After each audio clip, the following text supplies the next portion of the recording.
Time is running out to get ready. The winter mess is already starting to hit the Triad after passing through St. Louis earlier today. Looks pretty bad there, but we won't see those snow totals. Instead, you can expect ice and a lot of it. Here's a look at what the storm is doing right now. The worst of it should be here in just a matter of hours. So let's get to Chief Meteorologist Tim Buckley, who's been tracking the storm all week. Tim, walk us through what's going to happen tonight. Sure, Ben.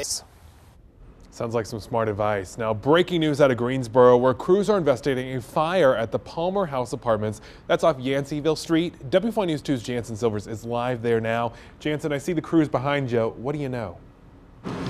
Thanks, Jansen. This is a developing story. As soon as we learn more, we'll let you know on air and online at WFMYnews2.com. Now back to that storm barreling its way towards the Triad. One of the biggest problems with this is going to be seeing icy streets, and cold temperatures along with the freezing rain could make road conditions go from good to bad in just a matter of minutes. WFMY News 2's Alma McCarty is live with some advice for how to drive in all that ice. Of course, all that ice means you're going to have to get it all off your car if you want to get out in the morning. What a mess. So try this, a do-it-yourself de-icer. All you need is a water and a bottle of rubbing alcohol. Make sure to mix equal parts of water and 70% or above rubbing alcohol together. You can then pour the mixture onto your windshield, helping to melt the ice quickly. But whatever you do, never pour hot water on an icy windshield. It can crack the glass. And as the storm rolls in tonight, you want to stay on top of the latest closings around the Triad too. Just head over to WFMYnews2.com and click on the Delays in Closing tab. The threat of a storm did not stop a big sporting event in the Triad today. 40 water polo teams from across the country competed at the Greensboro Aquatic Center. It is part of the USA's Water Polo's Olympic Development Program. USA Water Polo and the Greensboro Aquatic Center is hoping that this weekend competition will grow some interest in water polo around the Triad. USA Water Polo is even donating equipment to the Aquatic Center to help young athletes get a head start. Day 22 of the government shutdown. That means it is officially the longest government shutdown in U.S. history. With each growing day, Democratic leaders and President Trump continue to remain far apart on key issues of the shutdown, such as the border wall. Kenneth Craig has the latest. A major concern with this storm is freezing rain turning into ice on trees. That could mean power outages throughout the Triad. We're talking with Duke Energy next about their final preparations and how concerned they really are with outages. That's next. After talking about this winter storm for more than a week, really, it is finally here, but the worst of it has not quite gotten here just yet. We need to wait a couple more hours for that, Tim.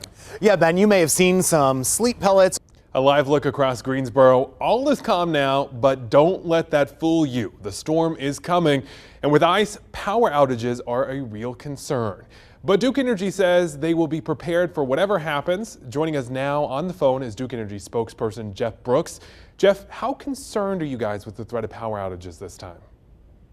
Well, we take every storm very seriously, and we've been monitoring this storm for the last few days. What we're looking for really is accumulation numbers and the type of precipitation. We're expecting ice in this storm, and so the magic number for us is around 1/4 of an inch. When we start to see accumulations at that level or above, we start to see power outages. So we've really been focused on what we're seeing. You know, a few degrees is going to make a big difference over the next few hours, and so we'll be watching closely. So have you guys called any extra crews to come to the Triad ahead of the storm? Not at the moment. What we've done so far is relocated crews that are in the local region. We have about 500 line workers and employees who work in the Triad region. And so we've put those crews on alert, and they've been positioned so that they can respond safely and quickly once outages occur. But we've also got crews east and south and in other areas that are likely not going to be impacted that are also on alert and can quickly be moved into the Triad region should we see a lot of outages. Any advice you give customers now while they still have time to prepare for any potential outages? Well, you know, I think first and foremost, if you rely on electricity for medical needs, you want to make sure you have a plan in place in case you lose power. We're talking about icy roads potentially, so travel could be difficult. So you want to make sure you know what you're going to do now so that if you do lose power, you're okay. Certainly with the icy roads, we want to encourage people to stay off of the roads. That often becomes a hazard in storms that have ice. The cars actually become the cause of outages. So we don't want that. And then last but not least, keep your mobile phone charged, keep your resources available so you can report your outage, or also so you can keep in touch with the utility and with your local media. Thanks so much for making the time to talk with us, Jeff. I know it is a busy moment for you guys, so we'll get back to it. All right. Thank you. Stay safe. Meteorologist Tim Buckley is in the Weather Garden tracking the winter weather and what's going to impact that threat of power outages. Yeah. Tim, you're the man of the hour, so I'm going to let you have it here. Yeah, I'd kind of get where you want to be by about 8:30, 9 o'clock tonight. After that, roads could get pretty slippery, and tomorrow it's an icy mess in the morning. Please be safe. What about Monday morning? That's what a lot of people want to know. Yeah, I think there's still some iciness out there, too. Stay with us all night long on WYNews2.com.